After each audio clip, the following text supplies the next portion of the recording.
Aabot na sa 3.2 billion pesos ang pondo na i-disburse ng Department of Social Welfare and Development o DSWD para sa cash relief assistance na ibinibigay ng gobyerno bilang tulong sa PUB drivers. Batay sa report na inilahad kahapon ng DSWD as of April 15, aabot na sa mahigit 319,000 PUB drivers sa Metro Manila ang nabigyan na ng ayuda ng gobyerno, habang nasa mahigit 322,000 naman ng mga tricycle drivers sa probinsya ang naabutan na rin ng cash assistance.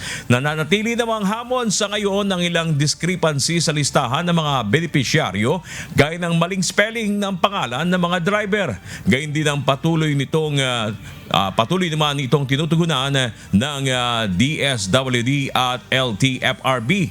Ngayong araw may nakaschedule na special payout sa ilang mga lugar sa Metro Manila para sa mga PUB driver, motorcycle taxi at delivery riders na hindi pa nakatatanggap ng cash relief assistance.